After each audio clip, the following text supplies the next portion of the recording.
గురుగారు మీరు ఒక 20 ఇయర్స్ నుంచి ప్రవచనాలు చెప్తున్నారు, పైన కూడా చెప్తున్నారు.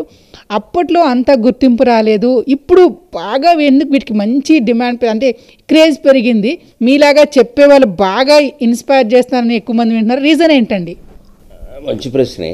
అయితే నేను 25 ఏళ్ళుగా ఉన్న దాంట్లో మొదట్లో ఒక 10 ఏళ్ళు అవధానిగాను కవిగాను ప్రసిద్ధం.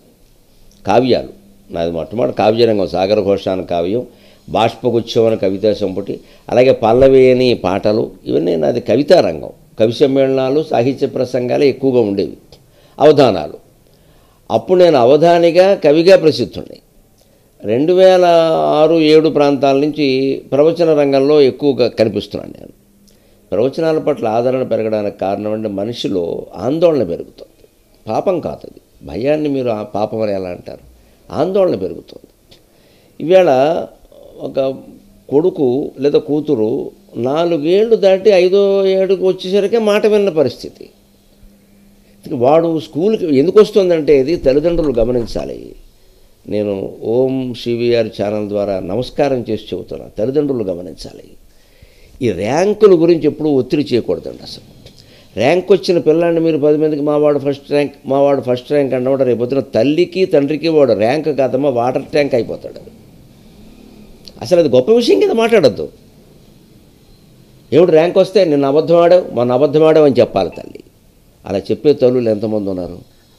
అబద్ధాలు అవన్నీ ఏమున్నాయి, ఈ రోజుల్లో మార్కులే ముఖ్యం అని మూర్ఖులు తయారవుతున్నారు ఇక్కడ. అలా అంటే తల్లిదండ్రులు పిల్లల సంస్కారం మీద, ప్రవర్తన మీద శ్రద్ధ చూపించాల్సింది పోయి ర్యాంక్ రాగానే మా వాడికి ర్యాంక్ వచ్చిందని పార్టీ.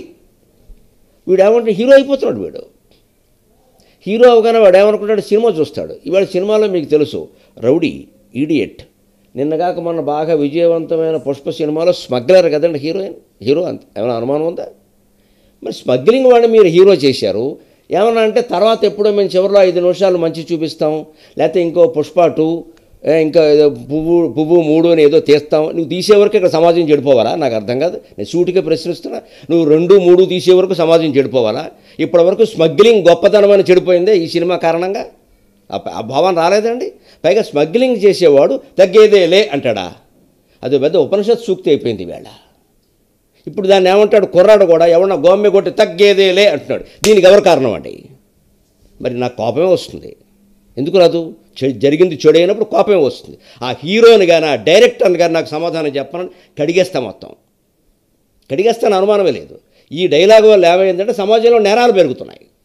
తగ్గేదేలేని ఎవడనాలి? హరిశ్చంద్రుడు లాంటి వాడు అనాలి, శ్రీరామచంద్రుడు లాంటి వాడు. ఒక స్మగ్లర్ వాడటం ఏంటండి ఆ డైలాగు? ఇది జరుగుతున్న అన్యాయం. ఏది సంచలనం చేయాలో అది చేయడం మానేసి దుర్మార్గాన్ని సంచలనం చేస్తున్నాం, దొంగతనాన్ని సంచలనం చేస్తున్నాం. ఒక హీరోయిన్ని ప్రేమిస్తాడు, ఆవిడ కోసం 20,000 నగలు దొంగతనం చేస్తాడు, అది చూపిస్తాడు, వాడిని హీరోగా చూపిస్తారు మీరు. అక్కడి నుంచి అమ్మాయిల కోసం దొంగతనాలే మొదలవుతాయి.